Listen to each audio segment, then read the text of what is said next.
เสียสละอดทนมั่นคงแข็งแรงแสวงหาความรู้ต่อสู้กับสัตว์กำจัดสิ่งเสพติดเสริมสร้างชีวิตพอมีพอเพียงพระบาทสมเด็จพระเจ้าอยู่หัวท่านรับสั่งให้ใช้ชีวิตพอมีพอเพียงเราก็อยู่กันได้เพราะฉะนั้นคนไทยต้องสมัครสมานสามัคคีหันหน้าเข้าหากันปรึกษาหากันรักกันฉันพี่น้องเราก็จะอยู่ได้เพราะเวลานี้ยุคโลกาภิวัตน์มันจะมีการเปลี่ยนแปลงทางขนบธรรมเนียมจริยประเพณีบางสิ่งบางอย่างก็ขอให้นึกถึงบรรพบุรุษของชาติว่าบรรพบุรุษปู่ย่าตายายเราได้สั่งสมอบรมลูกหลานของคนไทยทุกคนให้ตั้งอยู่ความสามัคคีมีความสมัครสมานกลมเกลียวเมตตาปราณีเอื้ออารีเอื้ออาทรในละกันเวลานี้ประเทศชาติของเราก็เจริญมั่นคงเพราะเหตุว่าคนไทยรวมน้ำจิตน้ำใจกันสร้างสรรค์ความเจริญงอกงามเพื่อความเจริญงอกงามแก่ชาติพระพุทธศาสนาสำนักงานของพระมหากษัตริย์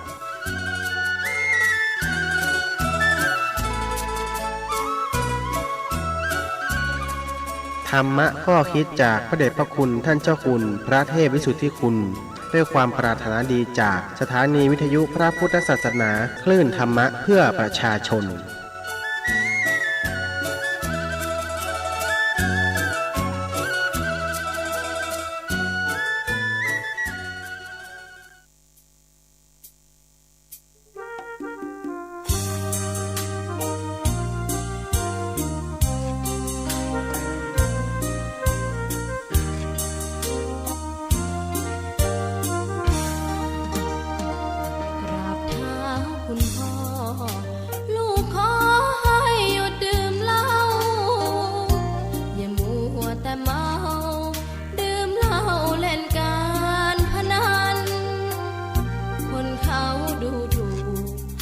ว่าพ่อขี้เกียจทำงาน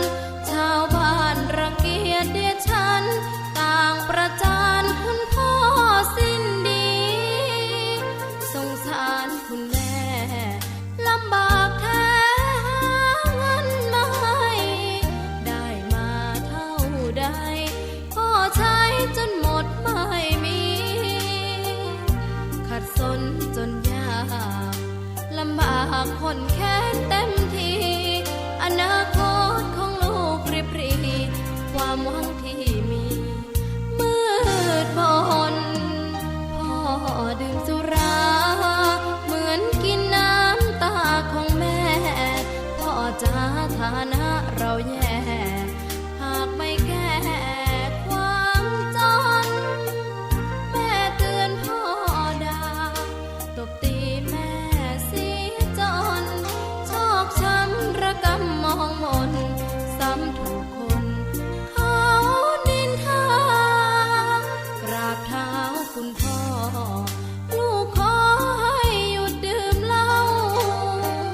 หากมัวแต่เมาคนเขาย้ำหมิ่นเรื่อยมากลับตัวเสียใหม่กลับใจมาพัฒนาพ่อจะมีคุณค่าเลิกดื่มสุราเลิกการพนัน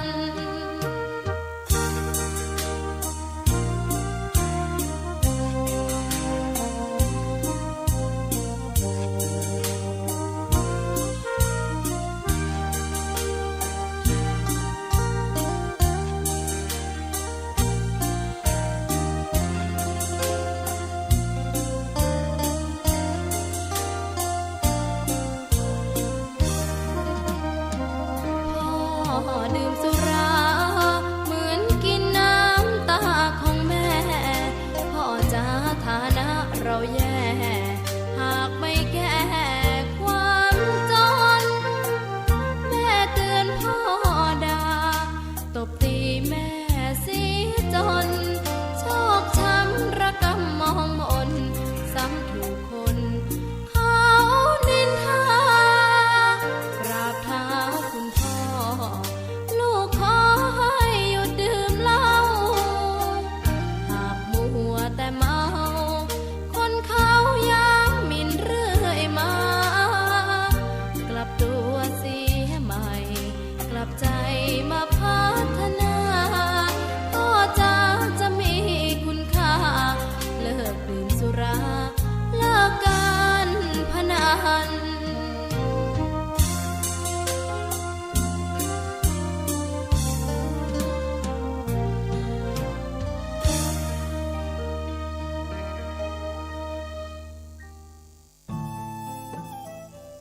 ท่านกำลังติดตามรับฟังสถานีวิทยุกระจายเสียงพระพุทธศาสนาแห่งชาติและสังคม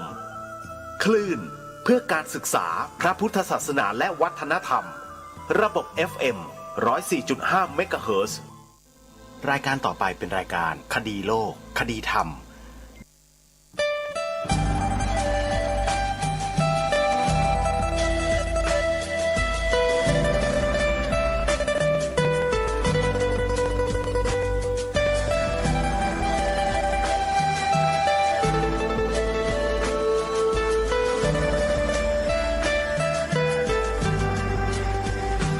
กล้าคิดก็ต้องกล้าทำอย่ากลัวถ้าทำความดีเป็นศึกษาปัญหาให้ทันท่วงทีเมืองไทยจะพัฒนากว่านี้รายการดีๆคดีโลกคดีธรรมขอรำพันบรรยายความคิดเครื่องหมายแห่งสีทั้งสามงามถนัดขาวคือบริสุทธิ์สีสวัสดิ์หมายพระไตรรัตน์และธรรมะคุ้มจิตไทยแดงคือโลหิตเราใสซึ่งยอมสละได้เพื่อรักษาชาติศาสนาน้ำเงินคือสีโสภาอันจอมประชาถ้าโปรดเป็นของส่วนองค์จากริ้วเข้าเป็นไตรรงค์จึงเป็นสีธงที่รักแห่งเราชาวไทยทหารอวตารนำไปยงยุทธวิชัยวิชิตก็ชูเกียรติสยามประเทศไทยที่เจริญมั่นคงมาได้จนถึงทุกวันนี้มิได้เกิดขึ้นจากความหวาดกลัวอย่างคลาดเขลาแต่บรรพบุรุษไทยของเราทุกยุคทุกสมัยล้วนแต่มีความกล้าหาญและชาญฉลาดปกป้องเอกราชสร้างชาติให้เกิดความมั่นคงโดยมีธงแห่งพระไตรรัตน์เป็นเครื่องนำชัยจึงเป็นที่มาที่ไปของรายการคดีโลกคดีธรรมกล้าคิดก็ต้องกล้าท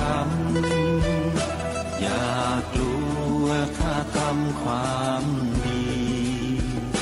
เป็นศึกษาปัญหาให้ทันท่วงทีเมืองไทยจะพัฒนากว่านี้รายการดีๆคดีโลกคดี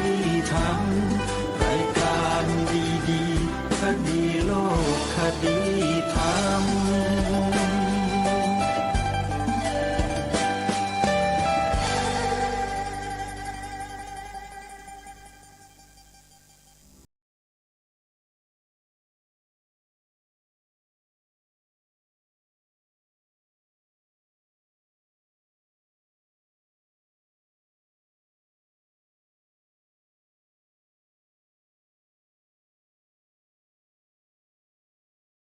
ความนอบน้อมแด่พระรัตนตรัย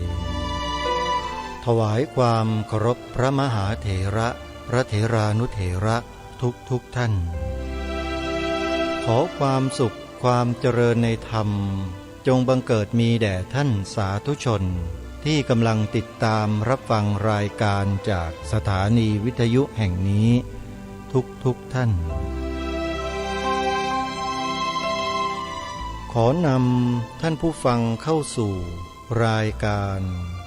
คดีโลกคดีธรรม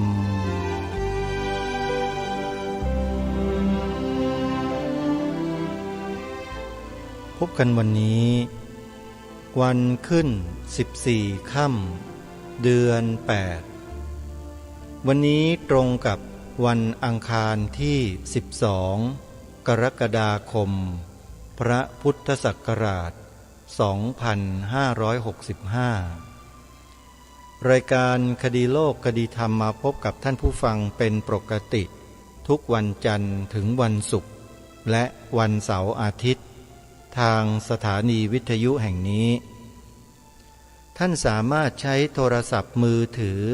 ระบบ Android ดาวน์โหลดแอปพลิเคชันวิทยุพุทธศาสนาทั่วไทยเพื่อติดตามรับฟังรายการนี้ได้ทุกวันท่านสาธุชนทั้งหลายอีกเพียงไม่กี่ชั่วโมงข้างหน้าก็จะถึงวันอาสาฬหบูชาและหลังจากนั้น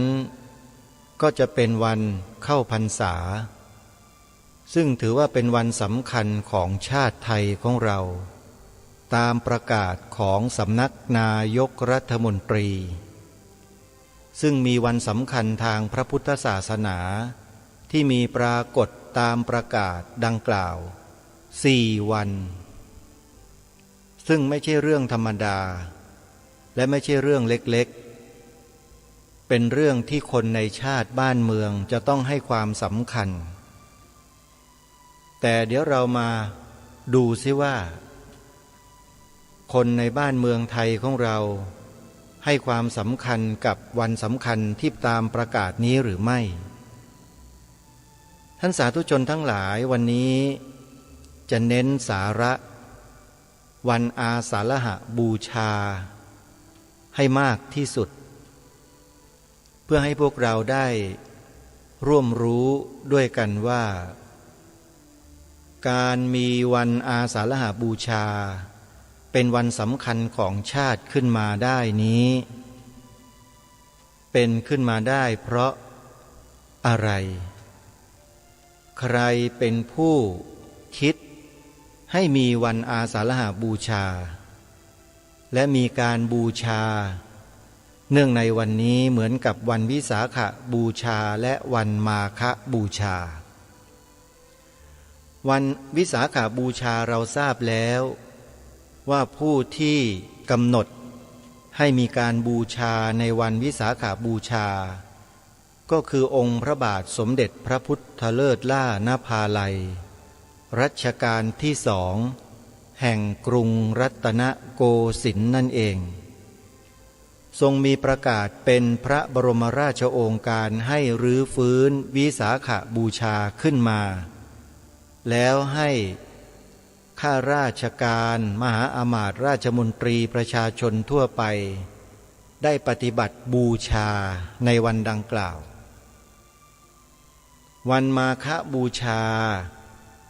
ผู้ที่กำหนดให้มีวันนี้ขึ้นริเริ่มขึ้นก็คือองค์พระบาทสมเด็จพระจอมเกล้าเจ้าอยู่หัวรัชกาลที่4วันมาฆบูชาจึงได้รับการประกาศในสำนักนายกรัฐมนตรีเหมือนกับวันวิสาขบูชาว่าเป็นวันสำคัญของชาติซึ่งบ่งบอกให้เห็นโดยพฤตินัยว่าประเทศไทยมีศาสนาอะไรเป็นศาสนาประจำชาติแต่ยังไม่ได้เขียนเป็นลายลักษณ์อักษรไว้เท่านั้นเองเดี๋ยวค่อยมาว่ากัน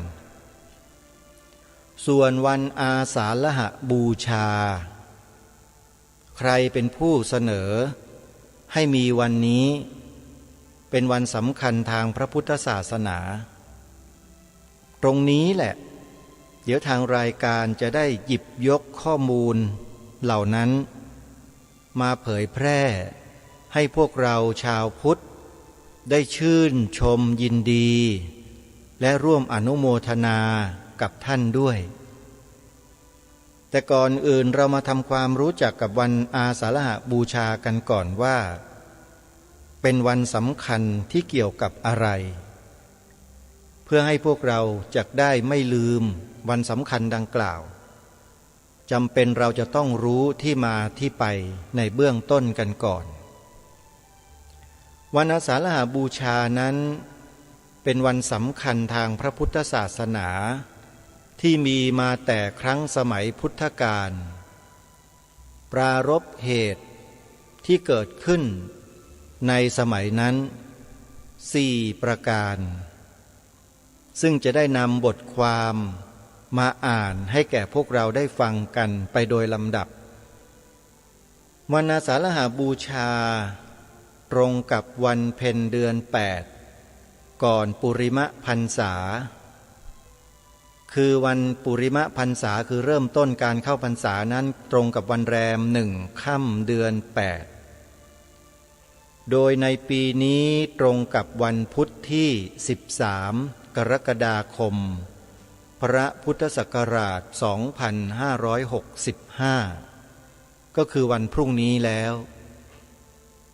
เป็นวันคล้ายวันที่องค์สมเด็จพระบรมศาสดาสัมมาสัมพุทธเจ้าทรงแสดงปฐมเทศนาคือเทศนากันแรกชื่อว่าธรรมจักรกัปปวัตตนสูตรโปรดพระปัญจวัคคีย์ที่ป่าอิสิปตนมฤคทายวันแขวงเมืองพาราณสีในปีแรกที่ทรงตรัสรู้และเพราะผลของพระธรรมเทศนากันนี้เป็นเหตุให้ท่านพระอัญญาโกณฑัญญะในจำนวนพระปัญจวัคคีย์ทั้ง5ได้ธรรมจักสุหมายถึงได้สำเร็จเป็นพระโสดาบันเป็นญาณที่ทำให้สำเร็จเป็นพระอริยะในขั้นนี้คำว่าดวงตาเห็นธรรมก็คือปัญญารู้เห็นความจริงว่าสิ่งใดก็ตามมีความเกิดขึ้นเป็นธรรมดาสิ่งนั้นทั้งปวงล้วนมีความดับไปเป็นธรรมดาแล้วขอบรรพชาอุปสมบทต่อพระพุทธองค์เป็นพระอริยสงฆ์องค์แรกของพระพุทธศาสนาและทำให้พระรัตนตรัยครบองค์3คือพระพุทธพระธรรมพระสงฆ์ในเมื่อวันนี้ของทุกๆปีเวียนมาถึงพุทธศาสนิกชนจึงนิยมทำการบูชาเป็นพิเศษและมีพุทธศาสนิกชนในบางที่บางแห่งยังตั้งชื่อวันอาสาฬหบูชานี้ว่าวันพระสงฆ์ก็มีคำว่าอาสาฬหะหมายถึงเดือน8คำว่าอาสาฬหบูชาคือการบูชาพระในวันเพ็ญเดือน8ความสำคัญของวันเพ็ญเดือน8นี้มีอยู่อย่างไรจะได้นำพุทธประวัติตอนหนึ่งมาเล่าต่อไปนี้นับแต่วันที่สมเด็จพระพุทธองค์ได้ตรัสรู้คือในวันเพ็ญเดือน6พระองค์ประทับเสวยวิมุตติสุขในบริเวณโพธิบัลลังก์นั้นตลอด7 สัปดาห์คือสัปดาห์ที่1คงประทับอยู่ที่ควงไม้อสัทธะอันเป็นไม้มหาโพธิ์เพราะเป็นที่ตรัสรู้ทรงใช้เวลาพิจารณาปฏิจจสมุปบาทธรรมทบทวนอยู่ตลอด7 วันในสัปดาห์ที่2เสด็จไปทางทิศอีสานของต้นโพประทับยืนกลางแจ้งเพ่งดูไม้มหาโพธิ์โดยไม่กระพริบพระเนตรอยู่ในที่แห่งเดียวตลอด7 วันสถานที่ที่ประทับยืนนั้นปรากฏเรียกในภายหลังว่าอนิมิสเจดีย์สัปดาห์ที่3เสด็จไปประทับอยู่ในที่กึ่งกลางระหว่างอนิมิสเจดีย์กับต้นมหาโพธิ์แล้วทรงจงกรมอยู่ณที่ตรงนั้นตลอด7 วันซึ่งต่อมาเรียกที่ตรงนั้นว่าจงกรมเจดีย์ในสัปดาห์ที่4เสด็จไปทางทิศพายัพของต้นโพประทับนั่งขัดบัลลังก์ พิจารณาพระอภิธรรมอยู่ตลอด7 วันที่ประทับขัดสมาธิเพชรต่อมาเรียกว่ารัตนคระเจดีย์ในสัปดาห์ที่5เสด็จไปทางทิศบูรพาของต้นมหาโพธิ์ประทับที่ควงไม้ไทรชื่ออชปาลนิโครธอยู่ตลอด7 วันในระหว่างนั้นทรงแก้ปัญหาของพราหมณ์ผู้หนึ่งซึ่งทูลถามในเรื่องความเป็นพราหมณ์ในสัปดาห์ที่6เสด็จไปทางทิศอาคเนย์ของต้นโพประทับที่ควงไม้จิกเสวยวิมุตติสุขอยู่ตลอด7 วันฝนตกพรำตลอดเวลาพญานาคมาขดวงล้อมพระองค์และแผ่พังพานบังฝนให้พระองค์พระองค์ทรงเปล่งอุทานสรรเสริญความสงัดและความไม่เบียดเบียนกันว่าเป็นสุขในโลกในสัปดาห์ที่7สัปดาห์สุดท้ายเสด็จย้ายสถานที่ไปทางทิศใต้ของต้นมหาโพธิ์ประทับที่ควงไม้เกศเสวยวิมุตติสุขอยู่ตลอด7 วันมีพาณิชย์2 คนชื่อตปุสสะกับพัลลิกะเดินทางจากอุกกลชนบทมาถึงที่นั้นได้เห็นพระพุทธองค์ประทับอยู่จึงนำข้าวสัตุผงและข้าวสัตุก้อนซึ่งเป็นเสบียงกลางของตนเข้าไปถวายพระองค์พระองค์ทรงรับเสวยเสร็จแล้ว2 พี่น้องพาณิชย์ก็ประกาศตนเป็นอุบาสกนับเป็นอุบาสกคู่แรกในประวัติการทรงพิจารณาสัตวโลกเมื่อล่วงสัปดาห์ที่7แล้วพระองค์เสด็จกลับมาประทับที่ควงไม้ไทรชื่ออชปาลนิโครธอีกทรงคำนึงว่าธรรมะที่พระองค์ตรัสรู้นี้ลึกซึ้งมากยากที่สัตว์อื่นจะรู้ตามจึงท้อพระทัยที่จะสั่งสอนสัตว์แต่อาศัยพระกรุณาเป็นที่ตั้งทรงเล็งเห็นว่าโลกนี้ผู้ที่พอจะรู้ตามได้ก็คงมีตอนนี้ทรงแสดงถึงบุคคล3 เหล่าเปรียบด้วยดอกบัว3 ประเภทคือ 1. อุคติตันยูได้แก่ผู้ที่มีอุปนิสัยสามารถรู้ธรรมวิเศษได้ทันทีทันใดในขณะที่มีผู้สอนสั่งสอนเปรียบเทียบเหมือนดอกบัวที่โผล่ขึ้นพ้นน้ำแล้วพร้อมที่จะบานในเมื่อได้รับแสงพระอาทิตย์ในวันนั้น 2. วิปจิตันยูได้แก่ผู้ที่สามารถจะรู้ธรรมวิเศษได้ต่อเมื่อท่านขยายความย่อให้พิสดารออกไปเปรียบเหมือนดอกบัว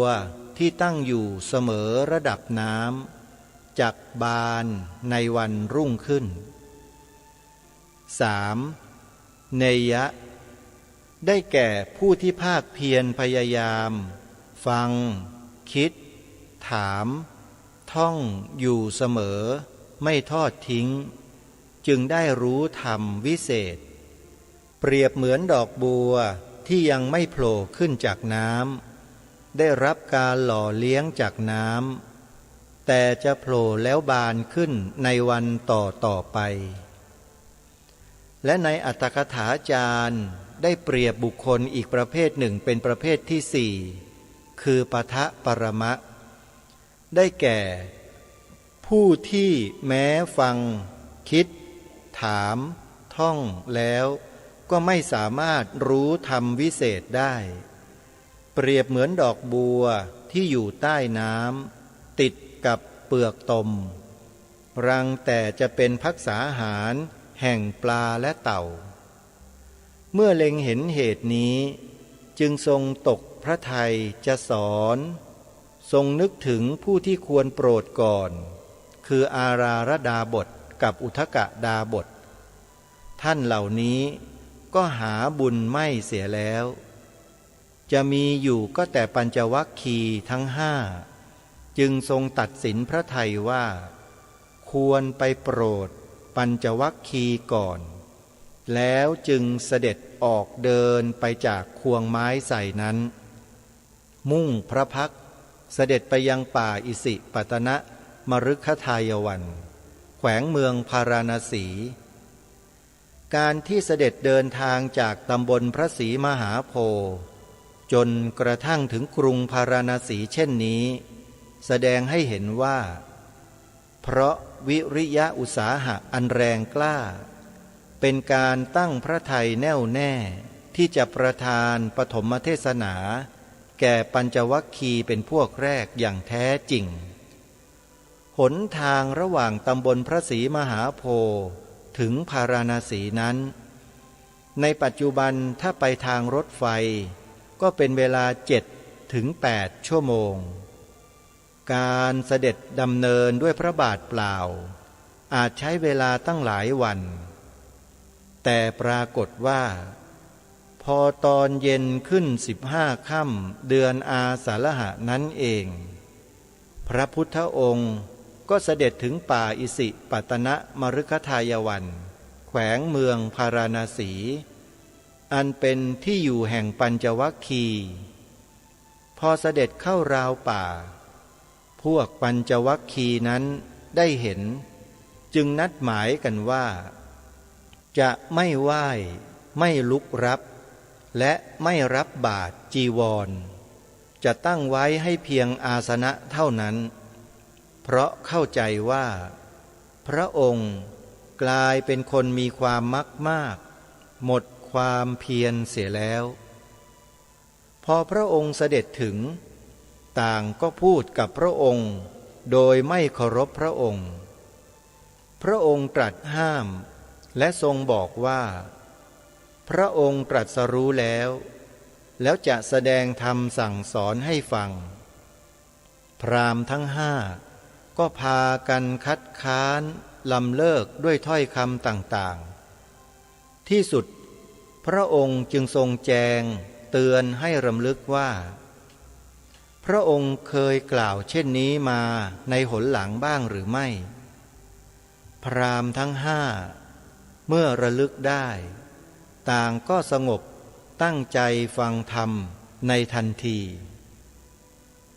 ค่ำวันนั้นพระองค์ประทับแรมอยู่กับพราหมณ์ทั้งห้ารุ่งขึ้นวันเพ็ญแห่งเดือนอาสาฬหะพระองค์ทรงเริ่มแสดงธรรมจักรกัปปวัตตนสูตรนับเป็นเทศนากันแรกโปรดปัญจวัคคีย์นั้นโดยใจความคือทรงยกที่สุดสองฝ่ายได้แก่การประกอบตนให้ลำบากด้วยการทรมานกายและการไม่ประกอบตนให้เพลิดเพลินในกามสุขทั้งสองนี้นับว่าเป็นของเลวทรามไม่ควรเสพเฉพาะทางสายกลางเท่านั้นเป็นข้อปฏิบัติที่สมควรแล้วทรงแสดงทางสายกลางคืออริยมรรค8 ประการได้แก่ 1. สัมมาทิฏฐิเห็นชอบสัมมาสังกัปปะดำริชอบสัมมาวาจาเจรจาชอบสัมมากัมมันตะทำการงานชอบสัมมาอาชีวะเลี้ยงชีพชอบสัมมาวายามะเพียรชอบสัมมาสติระลึกชอบสัมมาสมาธิตั้งใจชอบแล้วทรงสรุปด้วยอริยสัจสี่ได้แก่ 1. ทุกข์ความไม่สบายกายไม่สบายใจ 2. สมุทัยเหตุให้เกิดทุกข์ 3. นิโรธความดับทุกข์ 4. มรรคข้อปฏิบัติ ให้ถึงความดับทุกข์ชี้ให้เห็นโดยปริวัติและอาการต่างๆว่าเมื่อรู้แล้วอาจยืนยันได้ว่าตรัสรู้โดยชอบถึงความหลุดพ้นและสุดชาติสุดภพแน่นอนขณะที่พระองค์ทรงแสดงธรรมนี้อยู่ท่านโกณฑัญญะได้ส่องญาณไปตามจนเกิดธรรมจักษุคือดวงตาเห็นธรรมขึ้นทางปัญญาพระองค์ทรงทราบจึงเปล่งพระอุทานว่าอัญญาสิอัญญาสิโกณฑัญญะรู้แล้วหนอโกณฑัญญะรู้แล้วหนอเพราะพระองค์ทรงอุทานนี้ภายหลังท่านโกณฑัญญะจึงได้นามว่าอัญญาโกณฑัญญะแต่นั้นก็ทูลขอบรรพชาพระพุทธองค์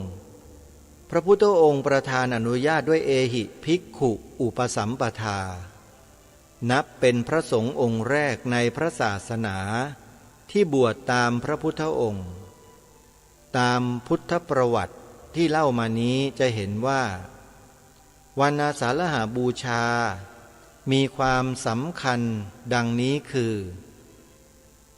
1. เป็นวันแรกที่พระพุทธเจ้าทรงประกาศพระศาสนา 2. เป็นวันแรกที่พระบรมศาสดาทรงแสดงธรรมจักรกัปปวัตนสูตรประกาศสัจธรรมอันเป็นองค์แห่งสัมมาสัมโพธิญาณ 3. เป็นวันที่พระอริยสงฆ์สาวกองค์แรกบังเกิดขึ้นในโลกคือพระอัญญาโกณฑัญญะได้รับประทานเอหิภิกขุอุปสัมปทาในวันนั้น 4. เป็นวันแรกที่บังเกิดพระสังฆรัตนะสมบูรณ์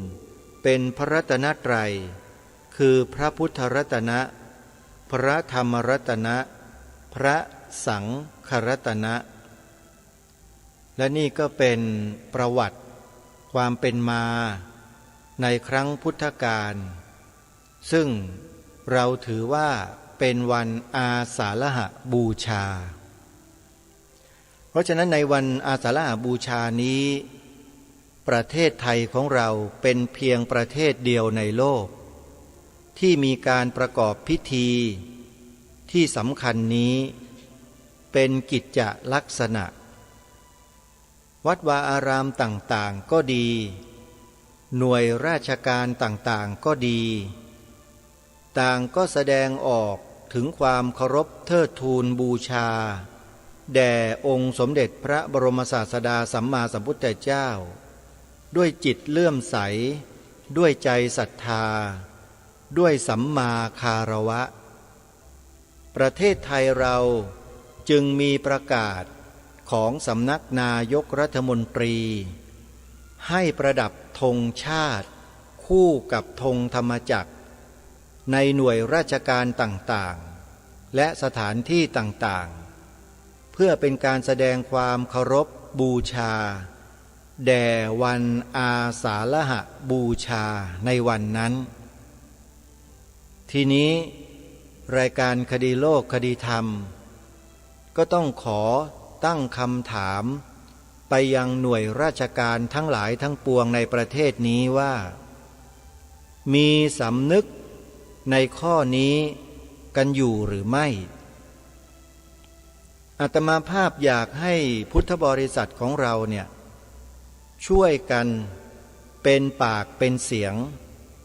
บอกกับผู้นำส่วนราชการของเราทั้งหลายด้วยตั้งแต่ผู้ใหญ่บ้านกำนันนายกอบต.นายกอบจ.นายกเทศมนตรีเทศบาลเมืองผู้ว่าราชการจังหวัดนายอำเภอและแม้แต่นายกรัฐมนตรีของประเทศนี้ให้ท่านได้เห็นความสำคัญแล้วแสดงออกให้ชัดเจนในฐานะที่เป็นผู้บริหารประเทศ ประกาศของสำนักนายกรัฐมนตรีมีอยู่ถ้าหากผู้นำส่วนราชการทั้งหลายไม่ปฏิบัติตามตรงนี้แสดงให้เห็นอะไรหมายความว่าอย่างไรเป็นข้าราชการต้องเป็นแบบอย่างที่ดีให้แก่ประชาชนของประเทศประเทศนี้มีประชาชนพลเมืองนับถือพระพุทธศาสนา 95% เต็มบ้านเต็มเมืองเต็มประเทศไปหมดแล้วผู้แทนหรือข้าราชการที่กินภาษีของประชาชนอยู่ทุกวันเนี้ยได้แสดงออกให้ประชาชนเห็นในข้อนี้หรือไม่ซึ่งเป็นข้อที่ประชาชนทั้งแผ่นดินเขาประกอบกองการกุศลในวันสำคัญทางพระพุทธศาสนานี้กันมาเป็นระยะเวลายาวนานถ้าจะพูดกันอย่างเป็นทางการก็คือวันอาสาฬหบูชาเนี่ยประเทศไทยเราได้ประกาศวันนี้เป็นวันสำคัญของชาตินะประกาศอย่างเป็นทางการก็แล้วกันโดยมติคณะรัฐมนตรีเนี่ยเมื่อปีพระพุทธศักราช 2501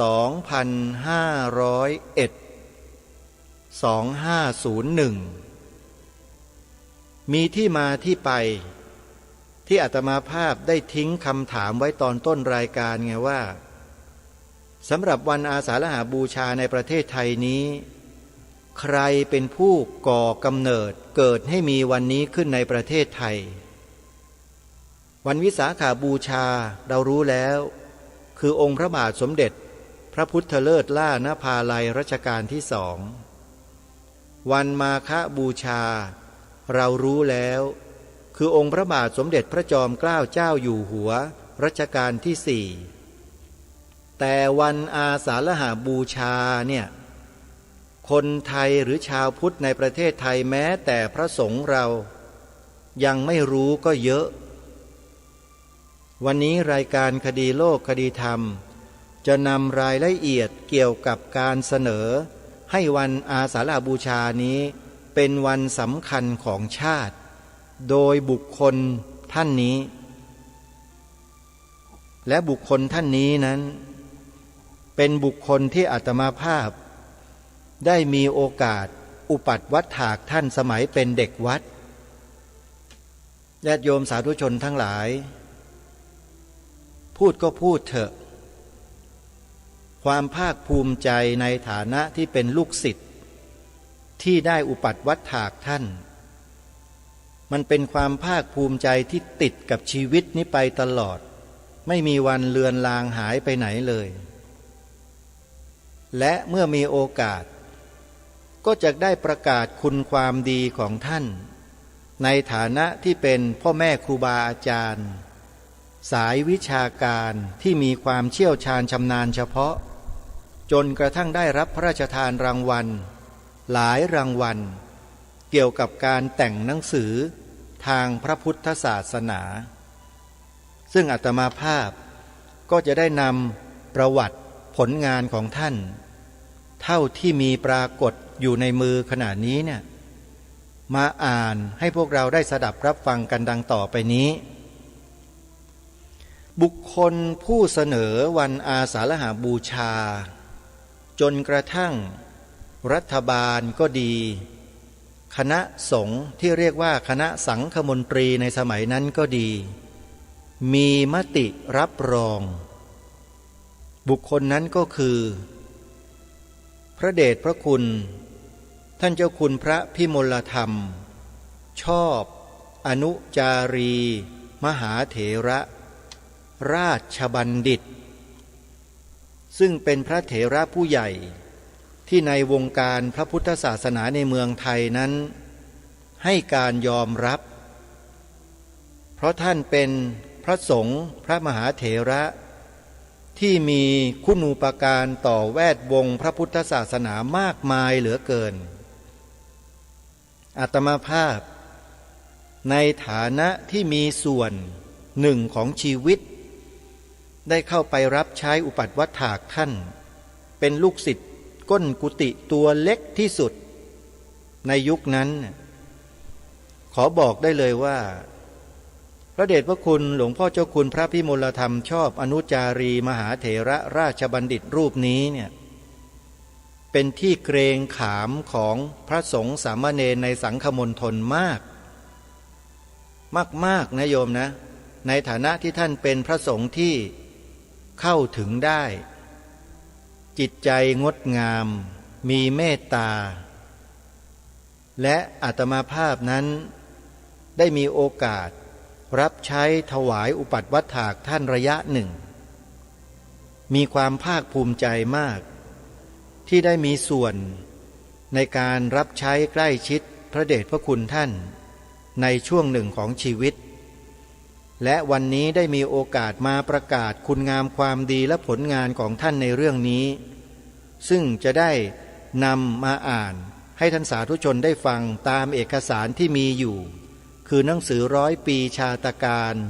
ที่ศิษยานุศิษย์ได้จัดงานถวายท่านเมื่อปีพระพุทธศักราช 2544 ที่ผ่านมาแปลว่าหลวงพ่อท่านเกิดในปีพ.ศ. 2444ประกาศสำนักนายกรัฐมนตรีเรื่องแต่งตั้งราชบัณฑิตมีพระบรมราชโองการโปรดเกล้าโปรดกระหม่อมแต่งตั้งผู้มีนามดังต่อไปนี้เป็นราชบัณฑิตตามความในมาตรา 16 และมาตรา 17 แห่งพระราชบัญญัติราชบัณฑิตยสถานพระพุทธศักราช 2485 แก้ไขเพิ่มเติมโดยพระราชบัญญัติราชบัณฑิตยสถานฉบับที่2พระพุทธศักราช 2487 คือ 1. นายวิทเวศเป็นราชบัณฑิตในวิชาปรัชญา 2. นายบุญพฤกษ์จาตามระเป็นราชบัณฑิตในวิชาวิทยาศาสตร์กายภาพ 3. นายดำรงเพชรพลายเป็นราชบัณฑิตในวิชาวิทยาศาสตร์ประยุกต์ 4. นายอัฏฐสิทธิ์เวชชาชีวะเป็นราชบัณฑิตในวิชาวิทยาศาสตร์ประยุกต์ 5. นายชัยมุกตพันธ์เป็นราชบัณฑิตในวิชาวิทยาศาสตร์ประยุกต์ 6. นายคิดสุวรรณสุดเป็นราชบัณฑิตในวิชาวิทยาศาสตร์ชีวภาค 7. นายบุญอินทรัมพันธ์เป็นราชบัณฑิตในวิชาวิทยาศาสตร์ประยุกต์ 8. พระธรรมโกษาจารย์เป็นราชบัณฑิตในวิชาวรรณศิลป์ 9. หลวงวิหารศิลปกรรมเป็นราชบัณฑิตในวิชาสถาปัตยศิลป์ 10. หม่อมหลวงมานิชชุมสายเป็นราชบัณฑิตในวิชาวรรณศิลป์ 11. นายเกษมบุญศรีเป็นราชบัณฑิตในวิชาวรรณศิลป์ 12. นายเจริญอินทรเกษตรเป็นราชบัณฑิตในวิชาวรรณศิลป์ทั้งนี้ตั้งแต่วันที่1 กันยายนพระพุทธศักราช 2519 ประกาศณวันที่13 กันยายนพระพุทธศักราช 2519 ผู้รับสนองพระบรมราชโองการหม่อมราชวงศ์เสนีปราโมทนายกรัฐมนตรีนี่เป็นประกาศของสำนักนายกรัฐมนตรีเรื่องการแต่งตั้งราชบัณฑิตพระเดชพระคุณหลวงพ่อเจ้าคุณพระพิมลธรรมชอบอนุจารีมหาเถระราชบัณฑิตท่านได้รับการพระราชทานแต่งตั้งในปีดังกล่าวหลังจากนั้นพระเดชพระคุณหลวงพ่อก็ได้รับรางวัลในการแต่งหนังสือธรรมะสำหรับเด็กๆ ซึ่งได้รับรางวัลที่หนึ่งบ้างได้รับรางวัลที่สองบ้างอยู่เป็นประจำในรางวัลที่ท่านได้รับนั้นมีประกาศของกรมการศาสนากระทรวงศึกษาธิการได้ประกาศเกียรติคุณเพื่อให้หลวงพ่อนั้นได้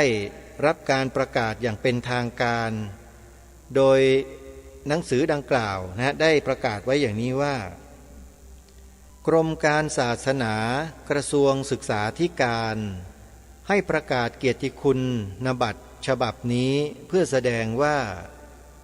พระธรรมโกษาจารย์ชอบอนุจารีได้บำเพ็ญคุณประโยชน์ต่อพระพุทธศาสนาสมควรได้รับการยกย่องคณะกรรมการอำนวยการคัดเลือกบุคคลผู้ทำคุณประโยชน์ต่อพระพุทธศาสนาได้คัดเลือกให้ได้รับรางวัลประเภทขอไข่หนังสือและคำประพันธ์100 กรองขอจงบรรลุความเจริญรุ่งเรืองไพบูลย์ในธรรมของพระสัมมาสัมพุทธเจ้าเชิญให้ไว้ณวันที่28 ธันวาคมพระพุทธศักราช 2525 และก็มีประกาศนียบัตรที่บ่งบอกให้เห็นถึงความสามารถของพระเดชพระคุณท่านเจ้าคุณพระพิมลธรรมชอบอนุจารีมหาเถระราชบัณฑิตว่าท่านมีความสามารถในการแต่งหนังสือธรรมะเพื่อสอนเด็กนักเรียนได้เป็นอย่างดีราชบัณฑิตยสถานจึงได้ประกาศรางวัลดังต่อไปนี้เพื่อเชิดชูพระพุทธศาสนาและส่งเสริมสัมมาปฏิบัติอันเป็นปัจจัยแห่งสุขประโยชน์ของปวงชนองค์อัครศาสนูปถัมภกจึงได้ทรงพระกรุณาโปรดเกล้าพระราชทานรางวัลแก่ผู้แต่งหนังสือพระพุทธศาสนาแก่เด็กเป็นการประจำปีราชบัณฑิตยสถานผู้เป็นเจ้าหน้าที่ในการนี้ได้พิจารณาหนังสือที่มีผู้ส่งเข้าประกวดในปีพระพุทธศักราช 2480 แล้วปรากฏว่าหนังสือวุฒิ4ของพระมหาชอบอนุจารีสมควรได้รับพระราชทานรางวัลจึงได้นำความกราบบังคมทูลพระกรุณาทราบฝ่าละอองธุลีพระบาททรงพระราชทานดำริเห็นชอบด้วยและได้ทรงพระกรุณาโปรดเกล้าพระราชทานรางวัลที่2เป็นจำนวนเงิน100 บาทถ้วนแก่พระมหาชอบอนุจารีในวันงานพระราชพิธีวิสาขบูชาปีพระพุทธศักราช 2480 แล้วราชบัณฑิตยสถานจึงให้ประกาศนียบัตรนี้ไว้เป็นสำคัญณวันที่ 24 พฤษภาคมพระพุทธศักราช 2480 นายกราชบัณฑิตยสถาน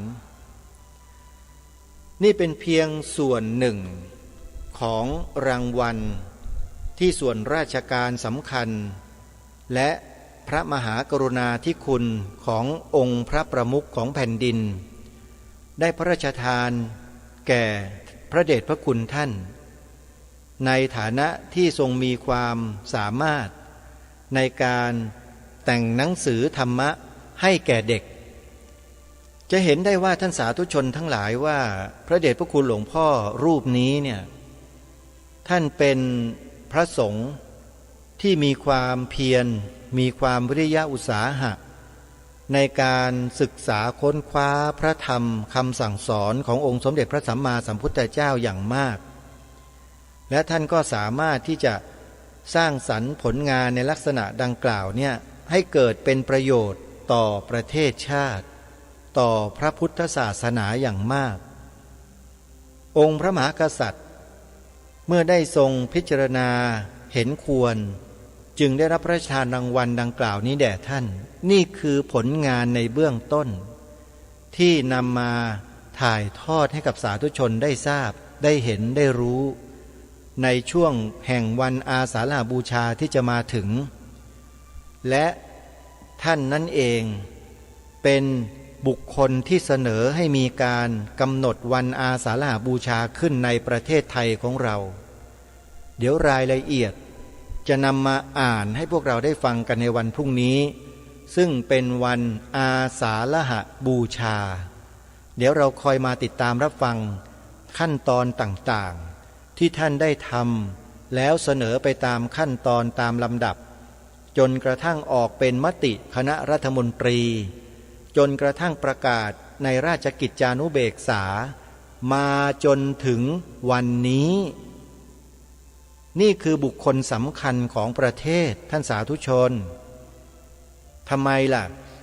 จะไม่ให้อาตมาภาพปราบปลื้มปีติยินดีเล่าใช่ไหมในฐานะที่เป็นลูกศิษย์ของท่านคนหนึ่งท่านสาธุชนทั้งหลายเมื่ออาตมาภาพได้มานั่งอยู่ในตรงนี้มาทำหน้าที่อยู่ตรงนี้เนี่ยอาตมาภาพจะละเลยการทำหน้าที่ของตนเองไม่ได้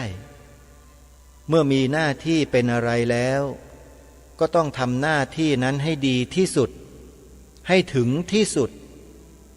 ถ้าทำไม่ถึงที่สุดก็ทำให้มันชีวิตที่สุดของชีวิตไปเลยเพื่ออะไรเพื่อถวายเป็นพุทธบูชาธรรมบูชาสังฆบูชาซึ่งเป็นสิ่งที่ชาวพุทธ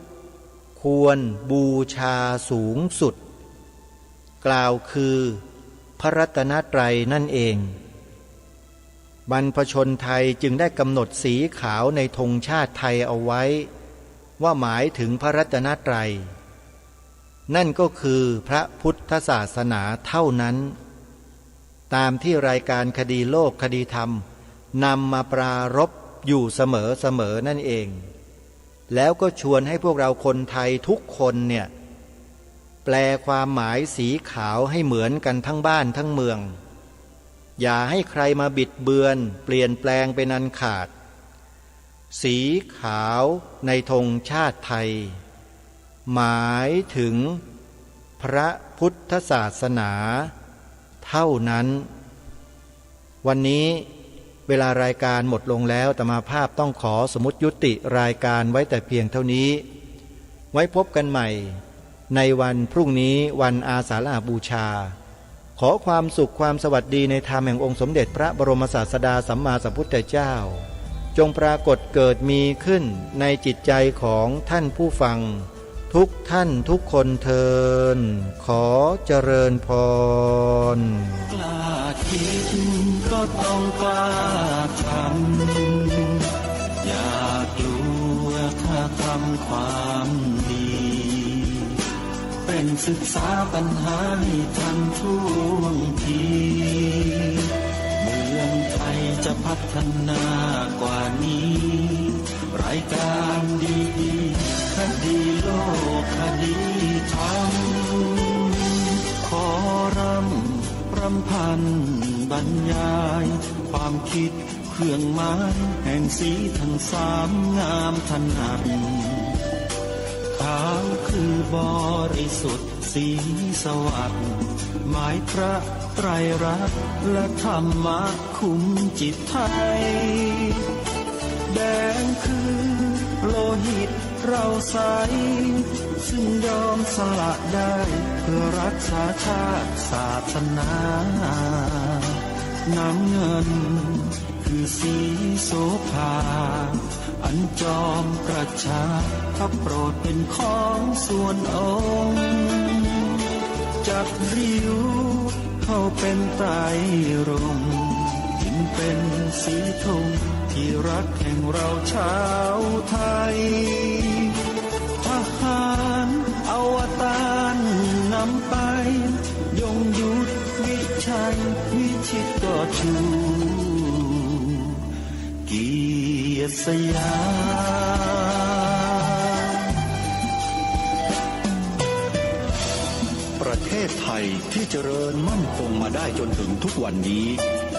มิได้เกิดขึ้นจากความหวาดกลัวอย่างคลาดเขลาแต่บรรพบุรุษไทยของเราทุกยุคทุกสมัยล้วนแต่มีความกล้าหาญและชาญฉลาดปกป้องเอกราชสร้างชาติให้เกิดความมั่นคงโดยมีธงแห่งพระไตรรัตน์เป็นเครื่องนำชัย